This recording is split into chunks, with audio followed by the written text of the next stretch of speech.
and launch my presentation. So everybody should be seeing my slideshow now. I'm going to try to keep an eye on the chat and the Q&A, although I'll probably miss stuff. So if you ask a question, obviously we'll definitely get to it at the end. But like I said, I'll try to keep an eye on it, and if something pops up during the presentation, I'll try to answer it if I can.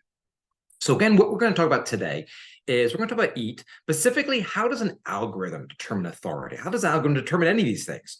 So that's what we're going to talk about today. I'm going to give you some clues. Obviously, nobody knows exactly what Google's doing, but we do testing, and you can see through copious amounts of field data, you can figure out what is the search engine doing, and sometimes what the search engine is not doing, and that's sometimes just as important as what the search engine does do.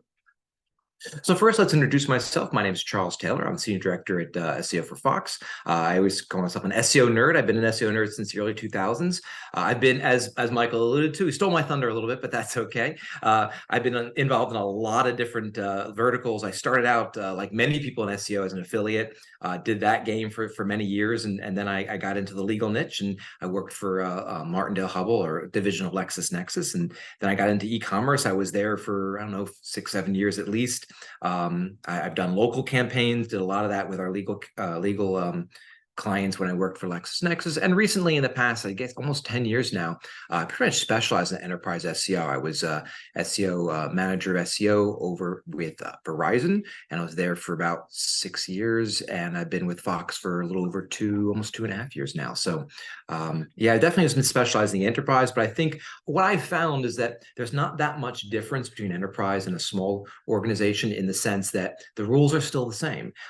You just have to understand that depending on the size of your website, sometimes you need to send more signals than another website may need to. And that's what we're going to talk about today. So let's talk specifically, what are we going to cover? We're going to talk about what is EAT specifically, like what is EAT? We're going to talk about brand authority, because that's super important. That's been something that Google's been driving towards for a while now, for years now, and it's getting even more important. We're going to talk about the guidelines, the specific EAT guidelines, and we'll understand that in a few moments. We'll talk some very specific about company and author information, and if we have time, which I think we're going to have plenty of time, we're going to get a little bonus information I throw in there for you guys.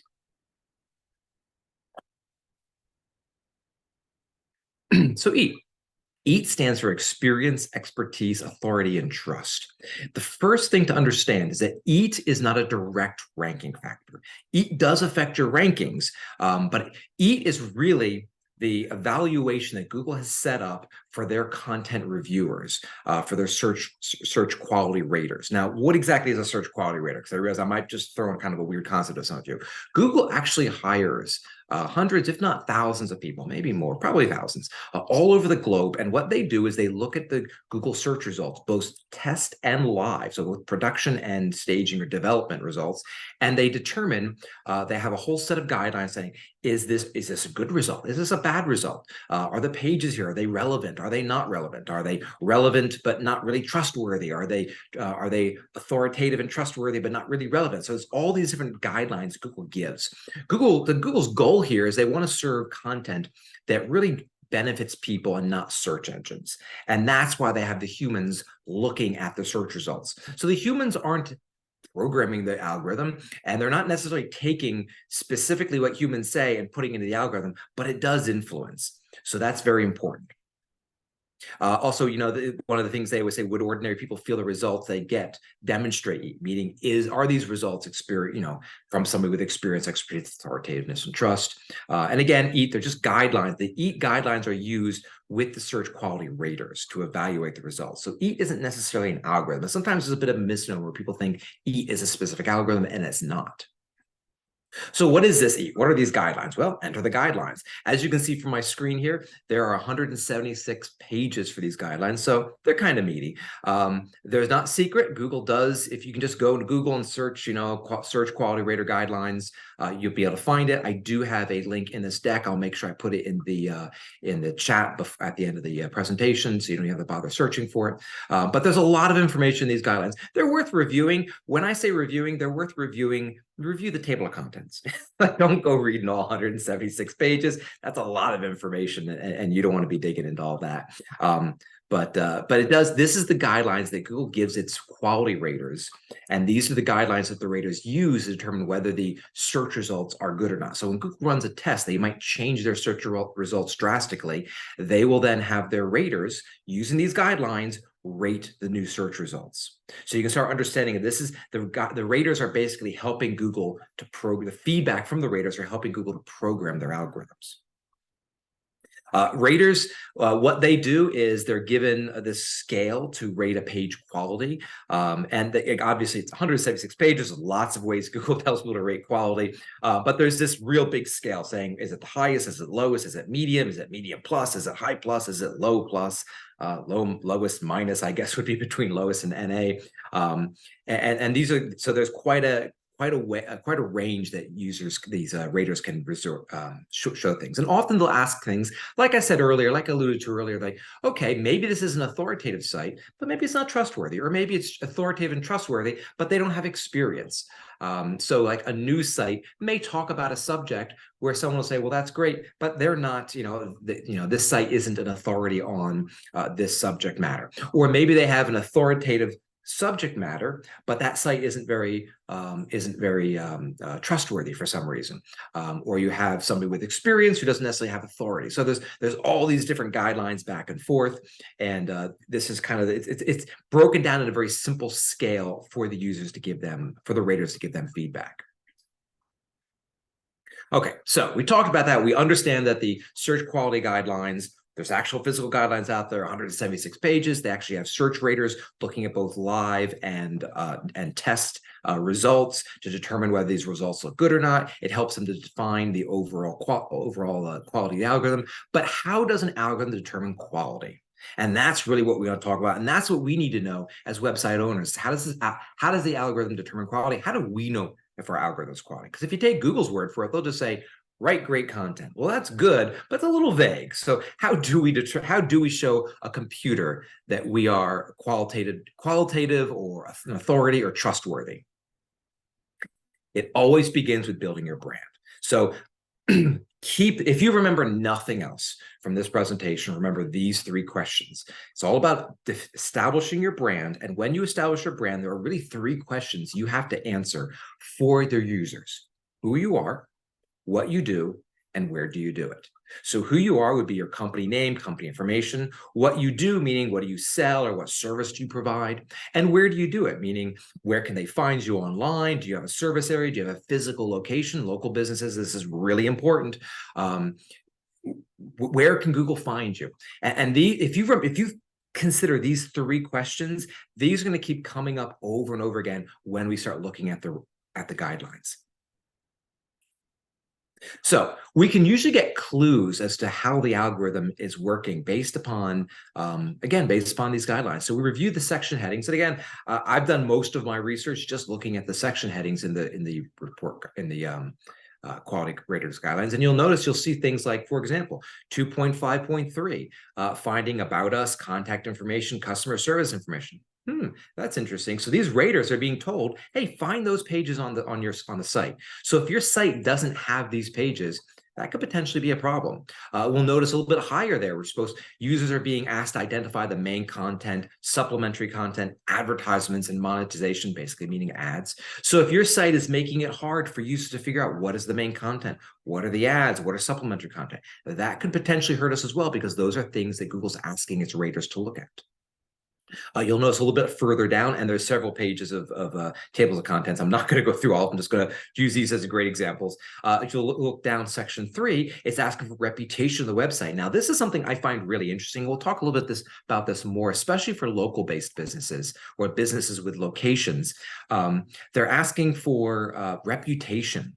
So reputation of a website, reputation of a company, and you'll notice one of these, how to find or how to search for reputation about a website. So they're not just asking about what you say about yourself. They want to know what other websites and other locations on the web are, how they're referring to you. And that's really important as well, because now it's not about just changing your website. It's about making sure that what other folks are saying about you that has positive sentiment, and obviously is probably on key to say what you are, again, who you are, what you do, and where you do it.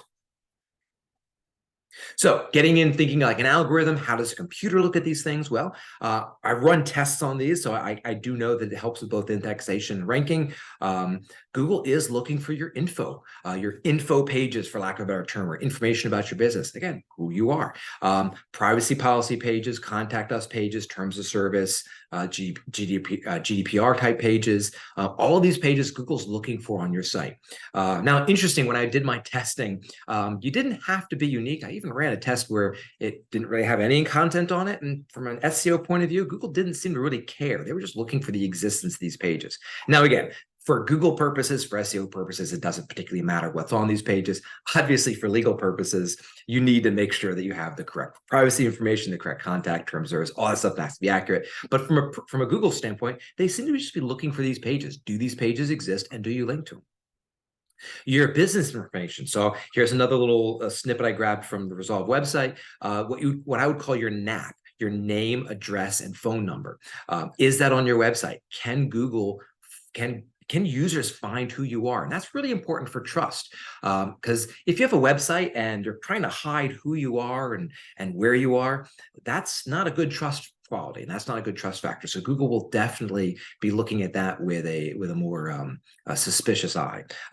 Little FYI here: having your NAP well displayed on your website will help you with your local results. So if you're a Google Business Place, or you're formerly known as Google My Business, very, very important for your NAP to appear not only on your assets but other places on the web as well. I also point out here, like on the Resolve website, they have a contact button. Again, things like this help people to know and help the search engine to know, yep, this is a real website and they want to engage in users. We've all gone to websites where good luck figuring out who runs that website. And if you have a problem, good luck figuring out who to contact. Unfortunately, being an enterprise, I've worked with many large organizations that do this. These make these exact same mistakes. So if you're a smaller, medium-sized business and you're making this mistake, no big deal. A lot of folks do this, but we want to make sure we're running ahead of the pack. Company schema. This is super important.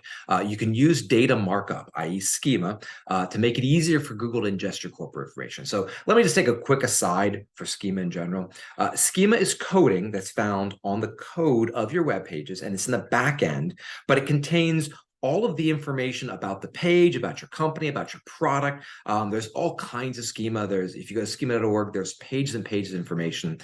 This is very important. It's very important for both small and large organizations. Google has a problem. They have a great indexing, crawling bot machine, but they've created a bit of a Frankenstein. They can't stop this Frankenstein's monster, from crawling the web. So how do they determine what sites they should rank and what sites they should filter out? How do they save money crawling the web? Schema is one of the ways you can cheat. So we have a little example here. I grabbed one off of Resolve. They have their company schema, which is great. You can check your schema. There's a validator, and I checked the validator, and I said, oh, they're using a terminology they don't want to use in schema. So Michael, we'll talk after the presentation about how to fix that. I would recommend you can make this even more robust. There's lots of things you can make schema. Like, this is good schema, nothing wrong with this, but we can add even more information. For example, the address is in here. That's great. There are fields called same as. So you can say, hey, this is us. Here is who I am. Here is my address, but here's other places you can find me. So you can point to your LinkedIn page, your Instagram page, Facebook, whatever other company profile pages you have to. Make sure you link to those things as well. There's also an item called website schema that can be on your site as well. This helps to influence the name that you see in the SERP. So when you go to Google and you'll see the different website names in Google, Google's trying to figure out what your name is. It will grab from a couple different places, but one of the things that Google's documents even say, hey, if you use this website schema and identify your name in the name field, we're going to try to use that. Obviously, if you're trying to trick Google, they're going to figure it out eventually. But this schema is very, very powerful. It's a quick and cheap way for Google to find out who you are and what your website's about. And anytime you can make things easier for the search engines, do it. So if you don't have schema implemented on your website, I strongly recommend audit your schema, figure out what else you can do. Let's talk about content. So everyone's writing content, content marketing. How do you get more people to your website? You get more people to your website by having optimized content. But Now we've come to the point where everyone knows we need optimized content. Lots of folks are putting out the optimized content. So how do you make sure that your content is seen as authoritative? Well, a simple thing we can do, and I grabbed an example from the Resolve site again, is make sure you have a byline. Real articles have real authors and are published on real dates. If your website's putting out a lot of content and you're not identifying the author or the published date, and not to say you can't rank or won't rank, but you're going to be at a disadvantage of those that do have more information. So a couple things you'll want to make sure you do is, I see here we have a great example. We have Danica's name here. So we have by Danica. You do want to be a little careful with what terms you use when you identify the author. Google actually does recommend certain terms to use. Same with the date. We want to make sure we're using very specific terms. Published is one of the ones Google specifically calls out. Same with updated. So here we have her name. We have a published date, which is great. If you make any significant changes to the article, what's a significant change? Well, not a typo and not grammar changes. That's not a significant change. If you're updating content, saying, all right, well, this was true in 2020, this is now what's going on in 2023. That's obviously an updated change. You can publish that updated date. You can have a published date, you can have an updated date, you could just have your updated date and show the most recent date. Those will all be those will all be helpful and very informational. I would also recommend, if you have an author in your byline, you link to their bio page. Again, it's showing Google, showing the algorithm, this is an important this is an important piece of content, and it was written by a real person, because real people put their name on articles. Real people have bio pages. One quick aside, if you're in one of your money or your life verticals that Google hangs out, so that's pretty much, think anything financial, think anything medical. Google does they really do look harder at the quality. So you may need to have things like edited by or reviewed by, and then have the expert that edit it. So a journalist can write it, but an expert edited it or reviewed that article. And then you would want to put their name in the byline and link to their bio page. Author page. So I mentioned we should link to an author page. So here's a quick little example from Resolve. What should an author page include? Well, you can include as much or as little as you want. Here's what I would do if it was up to me. I would definitely have the person's name. Definitely have their title. Why? Because real people who work for real companies have titles. A short bio. Why? Because real people have a biography. An image, because real people have pictures. Does it have to be a real image? Can it be? I've seen caricature images. Honestly, I don't think the algorithm really cares. That they're looking for elements. They're trying to figure out, is Danica a real person or not? So a name, a title, a bio, profile image, links to other profiles, and if you haven't already guessed, you guess it, person schema. Have schema behind the scenes to help identify this person and link this person to their other places on the web. So Danica's profile page would want to link to her LinkedIn and maybe Twitter or whatever other profile she's using professionally, of course, professional profiles. Because why? Because real authors write real articles and have social media profiles that they update regularly. So these are all the kinds of things the search engine is looking for. So this is, hopefully you're getting a sense for, these are, we had these ratings. The raters are looking at what makes a page real, what makes a page good, and then the algorithm is trying to figure out, okay, well, what did this person look at? What elements on the page can the algorithm cue in on? All right, let's do a little bonus. Let's talk a little bit local SEO. I know some folks here may have local businesses. Maybe they have a service area. Maybe they have a chain. Maybe they have franchises, something like that. They have people coming to their business, and that's where Google My Business comes in. Actually, it's called Google Business Places now. They're constantly changing the name. There's trust signals when it comes to local as well. So I have an example here for Albertson Stadium in Boise, Idaho. So how do you build local trust signals? This is super important when it comes to local SEO. It's easy. It's actually, the ranking's not that hard, but getting a listing, getting a GBP and getting it to stay, it can be very, very difficult sometimes. So the first thing you always want to do is claim your listing, fill in as many details as possible. Warning, don't mess with your company name and profile number. That is a sure sign to go into review. And you don't want to go into the review process, because basically the folks in the review process for Google are trying to prove you don't really exist. Pictures of your business. Again, real businesses have pictures, just like real authors have pictures. Real businesses have pictures of their business location. Make sure you add that stuff. Quality citations, meaning other people are mentioning your business, preferably mentioning your NAP. Remember, name, address, phone number. Think sites like Better Business Bureau. Yes, there are lots of companies you can go to that will build out 20,000 citations. Yeah, you can do that, but really Google's looking for trust signals. If you remember back earlier in the presentation, it talked about figuring out what other websites were saying about your company and or your website. So even if you don't have a local business, having things like bbb.org, having citations, having websites that are talking about your company and rating your company, very important. And then real reviews. I emphasize real reviews. Just recently, a company ran afoul of Google. Actually, Google sued them because they were selling reviews. I would not recommend, buying reviews or doing anything phony. Google has actually, their algorithms got really good at spotting reviews. One little hint I've noticed recently is real reviews have sentiment. So when somebody puts a review 5 stars, they better say things like great service, good help, fast delivery, things like that are all things that should show up in a 4 to 5 star review, is sentiment. All right, so that is, I kind of want to encapsulate. There's a lot you can talk about. It's hard to take 176 pages and distill it down, but this is really my part to say, hey, if you want to reach out to me, here's ways to reach out to me. But this is not over. We are going to continue into a little AMA. So I will pass back to you, Michael. Thanks so much, Charles. That was